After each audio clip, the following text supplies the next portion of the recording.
ওই ছেলেটা যখন হাফেজ হইয়া যায়, ওই ছেলেটা কেমন দামি হয়? কয় আকাশের মধ্যে তারকা হাজারো আছে, তারকার গণনা বসনা কেউ করে না, কিন্তু যখন চাঁদ উঠে যায় চাঁদের একটা হিসাব নিকাশ আছে। কথা বলেন ঠিক না ঠিক? কয় আকাশের তারকার তুলনায় জ্যোৎস্না চাঁদের যত দাম, যত মর্যাদা, তাম পৃথিবীর বুকে যেই ছেলেটা আলেম হইল, ওই ছেলেটা সাধারণ মানুষের চাইতে ওই ছেলেটা অনুরূপ দামি হইয়া যায়। বলেন মারহাবা। এখানেই শেষ নয়, এখানেই শেষ নয়। ইন্নাল উলামা ওয়ারাসাতুল আম্বিয়া,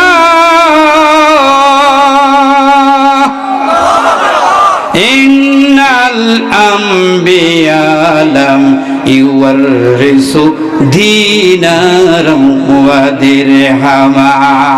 ওই যে ছেলেটা আলেম হইল, শরীয়ত বুঝলো, তরিকত বুঝলো, ওই ছেলেটা যখন আলিম হয়ে গেল, আমল শুরু করে দিল, ওই ছেলেটা নবীদের ওয়ারিস হইয়া যায়। বলেন মারহাবা। নবীরা কোনো সম্পদ, কোনো দিরহাম, কোনো দিনার রেখে যায় নাই, নবীদের ওয়ারিস হয় হক্কানি আলেমগণ।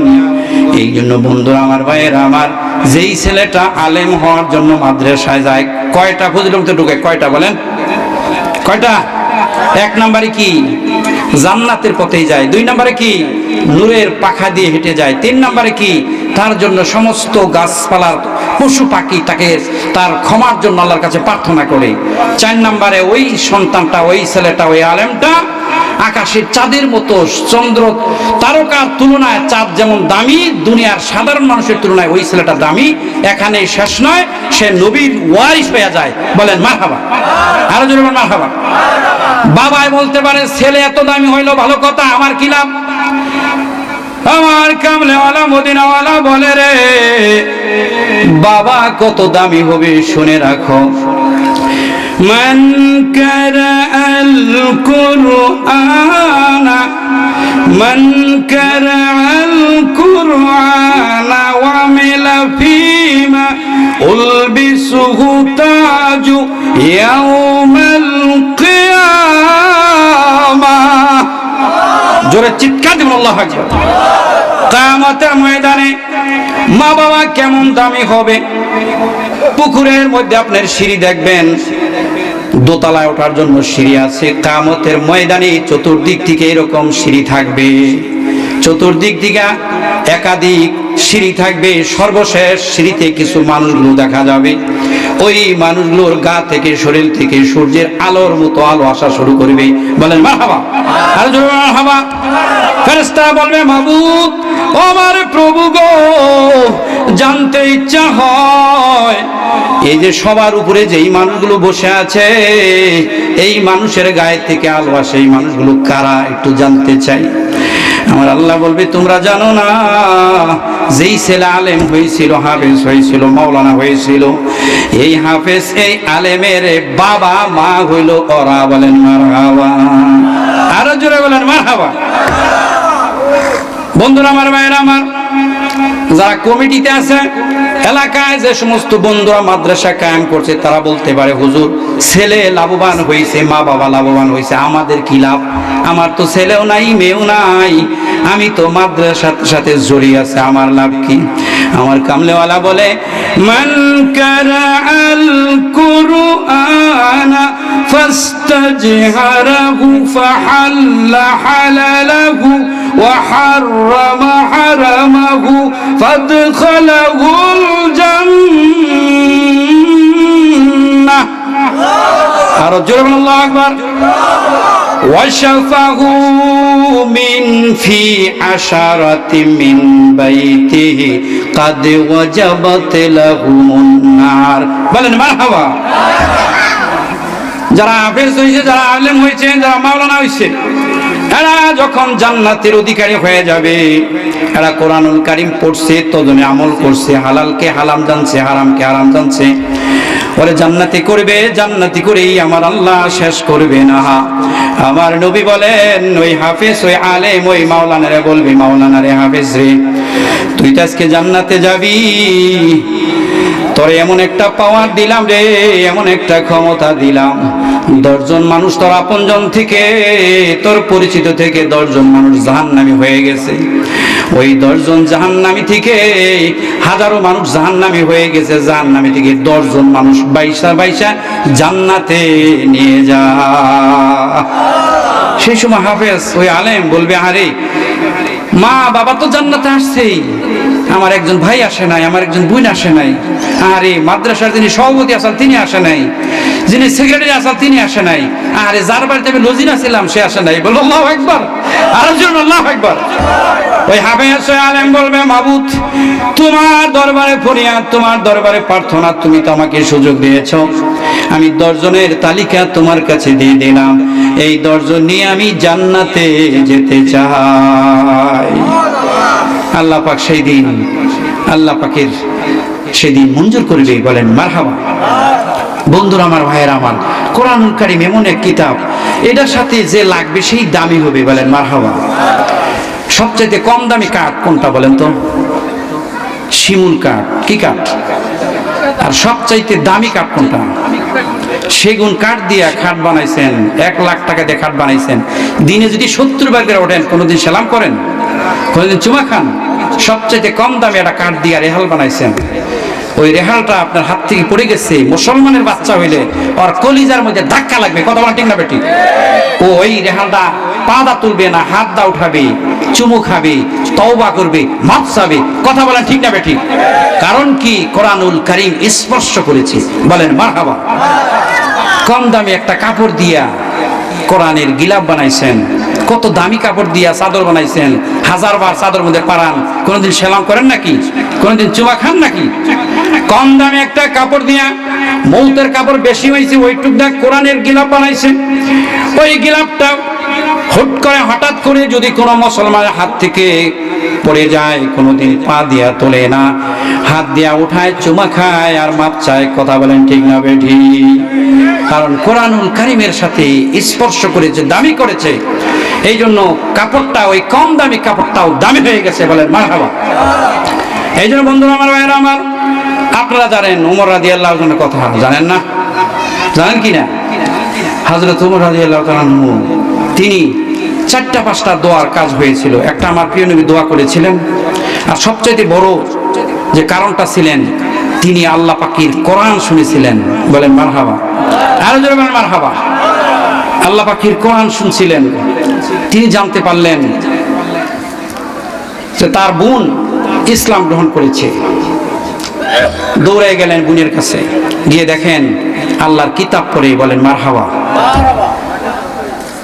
ওমরের শব্দ শুনে বোন ফাতেমা কোরআন বন্ধ করে দিলেন। আমি পুরা ঘটনা বলতে চাচ্ছি না, মূল কথাটা বলতে চাচ্ছি শুধু। কোরআন বন্ধ করে দিলেন। ওমর ভিতরে ঢুকলেন, তার যতটুকু শক্তি ছিল, সমস্ত শক্তি প্রয়োগ করলেন বোনের উপরে। রক্তাক্ত হয়ে গেলেন, তথাপিও সে ইসলাম ছাড়লেন না। ওমরের ভিতরে কেমন জানি, আরে এক মায়ের পেটের ভাই বোন। কথা বলেন ঠিক না বেঠিক? একটু মায়া মহব্বত আছে কিনা বলেন? বিশেষ করে ভাইদের নাক চাটতে পারে, বোনদের যে কত মহব্বত ভাইদের প্রতি, এটা আসলেও বোঝানো সম্ভব না। কথা বলেন ঠিক না বেঠিক?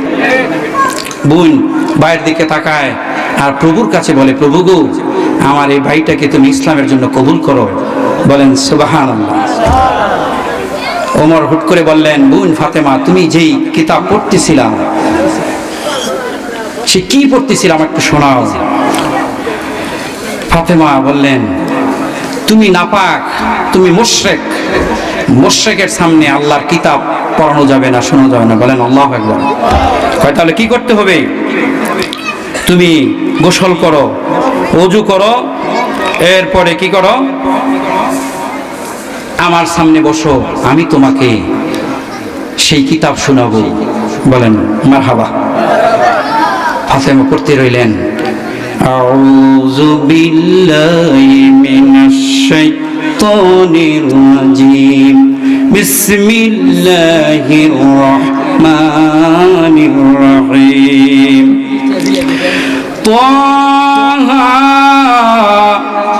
মা আনজালনা আলাইকাল القرآن لتشقى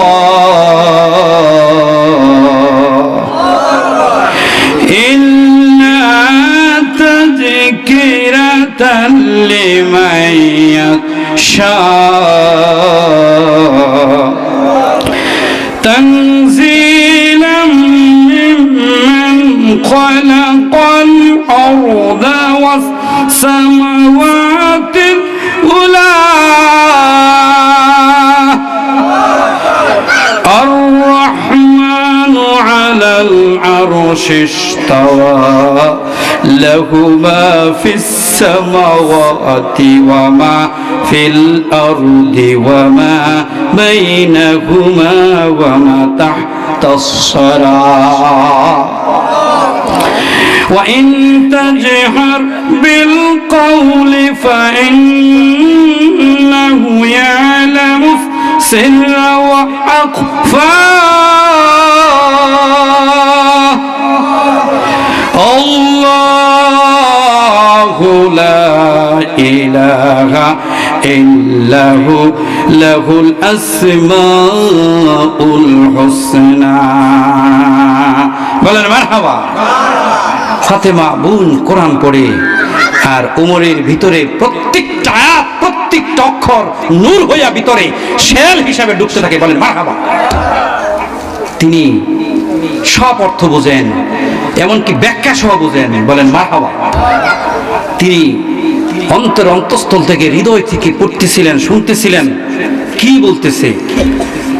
তাহা মা আনজালনা আলাইকাল কুরআনা লিতাশকা, এই কোরআন নাজিল করা হয়েছে পৃথিবীর মানুষদেরকে বিপদে ফেলানোর জন্য না, পৃথিবীর মানুষদের ইহকাল পরকাল বিপদ থেকে মুক্ত করার জন্য কোরআন নাজিল হয়েছে, বলেন মারহাবা। এই কিতাব এসেছে মহাপ্রভুর কাছ থেকে, যিনি আসমান জমিনের মালিক, বলেন মারহাবা। তিনি আরশের সিংহাসনে সমাহিত। এই আসমান জমিনের মাঝখানে যা কিছু আছে সব কিছুর তিনি অধিপতি। তিনি এমন প্রভু, শুধু বাহ্যিকভাবে যা হচ্ছে তাই তিনি বুঝে না, একজন মানুষের কলব অন্তরে কি করে তাও তিনি জানে, বলেন মারহাবা। ইয়ালামু খায়িনাতাল আয়ুনি ওয়া মা তুখফিস সুদূর, বলেন মারহাবা। শুধু বাহ্যিকভাবে যা কিছু হয় তা তিনি জানে এমন নয়, একজন মানুষের চোখের কোঠায় চোখের পাতায় কি বলে, অন্তরে কি বলে রে, তাও আমার প্রভু জানে, বলেন মারহাবা। একজন মানুষের হিসাব নিকাশ নেওয়ার জন্য কিয়ামতের ময়দানে আল্লাহ পাক যথেষ্ট। এরপরও আল্লাহ পাক 4টা সিস্টেম রাখছে হিসাব নিকাশ নেওয়ার জন্য। কয়টা বলেন? আর জোরে বলেন না। একটা আল্লাহই তো যথেষ্ট। 2 নম্বরে 2 ফেরেশতা আপনার নির্ধারণ করে দিয়েছে, কিরামান কাতিবিনা ইয়ালামুনা মা তাফআলুন।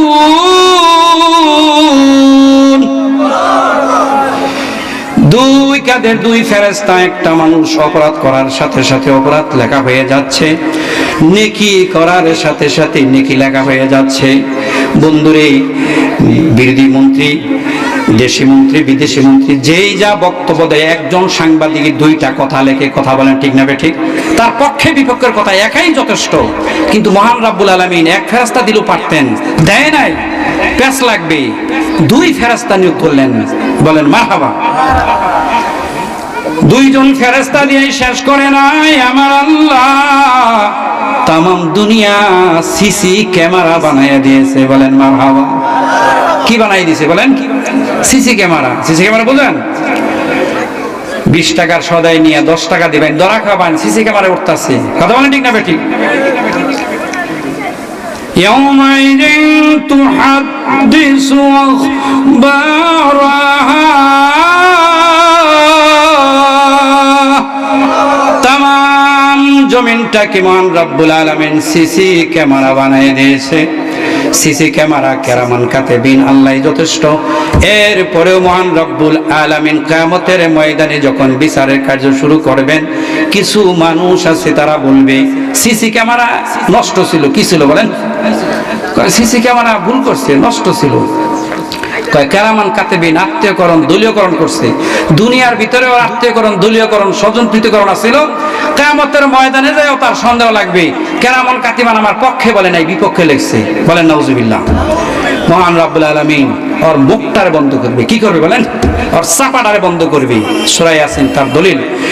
আল-ইয়াউমা নাখতিমু আলা আফওয়াহিহিম ওয়া তুকাল্লিমুনা আইদিহিম ওয়া তাশহাদু আরজুলুকুম বিমা কানু ইয়াকসিবুন। বলেন আল্লাহু আকবার। আল্লাহ পাক আর সাপাটা দুনিয়ায় কিছু মানুষ সাপা পাইলেই তো কয় সাপা না কুড়ালে ঘাড়া। কথা বলা ঠিক না বেঠিক? অপরাধ করছে আর সাপার কাছে যাওয়া যায় না, এরকম মানুষ আছে কিনা?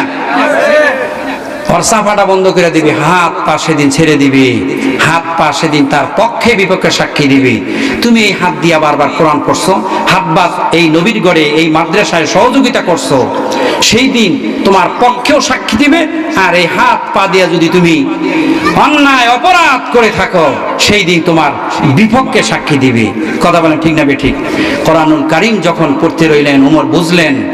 ওমর বললেন, বোনরে আমি ভুল করেছি, তোকে মেরে আমি অন্যায় করেছি, আমাকে নিয়ে চল সেই নবীর কাছে, সেই রাহমাতাল লিল আলামিনের কাছে আমার নিয়ে চল, আমি ঈমান আনবো, ইসলাম গ্রহণ করব। আমি এইগুলা লেখার জন্য তামাম পৃথিবীর পানি যদি কালি বানাও, সমস্ত গাছগুলো কাইটা কাইটা যদি কলম বানাও রে, ওয়ালাউ আন্নামা ফিল আরদি মিন শাজারাতিন আকলাম, তামাম পৃথিবীর গাছগুলো কাইটা যদি কলম বানাও, সারা দুনিয়ার পানি যদি কালি বানাও রে, তুমি যদি তোমার প্রভুর কথাগুলো লিখতে থাকো, ওই তামাম পৃথিবীর পানিগুলো ফুরিয়ে যাবে। ওই গাছগুলো কলম বানাইছিল কাইটা কাইটা গাছগুলো শেষ হয়ে যাবে, তোমার হায়াত ফুরিয়ে যাবে।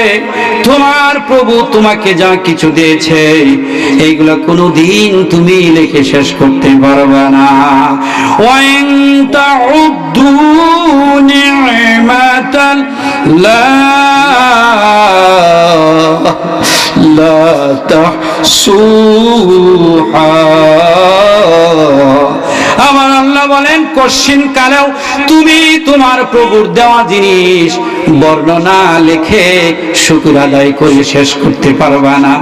ও বান্দারে, 24 ঘন্টায় তোমাকে 5 ওয়াক্ত নামাজ পড়তে বলা হয়েছিল। এটা রজবের মাস, যেই মাসে তোমার উপর আমার উপরে নামাজ ফরজ হয়েছে। 5 ওয়াক্ত নামাজ যারা পড়লা না, রমজানের রোজা যারা রাখলা না, ও মা বোনেরা পর্দায় যারা থাকলা না, ও আমার ভাই বোনেরা যারা হারামের সাথে যুক্ত থাকলা, হালাল খাইলা না, জীবনের হিসাব কি দিয়া মিলাবা? যেই দিন তোমার কেউ থাকবে না, সেই দিন থাকবে আমার আল্লাহ। যেই দিন তোমার কেউ ছিল না, সেই দিন তোমার প্রভু আমার প্রভু মায়ের পেটে তোমারে আমারে খাওয়াইছে, 2 বছর দুধ খাওয়াইলো, কত নিয়ামত দিয়া তোমারে আমারে বড় করলো। ওই নিয়ামতের বর্ণনা দিয়া তুমি শেষ করতে পারবা না। শুকরিয়া শুকরিয়া শুকরিয়া জানাই, তুমি কত বড় মহান আল্লাহ, দয়ার সীমা নাই। বলেন শুকরিয়া শুকরিয়া শুকরিয়া জানাই, তুমি কত বড় মহান আল্লাহ, দয়ার সীমা নাই। তুমি সাগর কাইটা সাগর, তুমি পাহাড় কাইটা সাগর করো, সাগর বইরা নগর করো, ধনীর গরিব বানাও, গরিবের বাদশাহ। শুকরিয়া শুকরিয়া শুকরিয়া জানাই, তুমি কত বড় মহান আল্লাহ, দয়ার সীমা নাই। বলেন মারহাবা। আরো জোরে বলেন মারহাবা। বন্ধুরে, যত শুকরিয়া আদায় করবা তত আল্লাহ পাক বাড়াইয়া দিবে, বলেন মারহাবা। লা ইন শাকারতুম লাযীদান্নাকুম ওয়া লা ইন কাফারতুম ইন্না আযাবি লাশাদীদ। ও আমার বন্ধুরে, আমার আল্লাহ স্বাভাবিকভাবেই বললেই চলতো, স্বাভাবিকভাবে আল্লাহ বললে চলতো। দুইটা তাকিদ লাগায় বললেন, লাম তাকিদ নুন তাকিদ। যারা যা পাইলো শুকরিয়া করবে, বাড়াইয়া দিবে, বলেন মারহাবা। আরো জোরে বলেন মারহাবা। আল্লাহু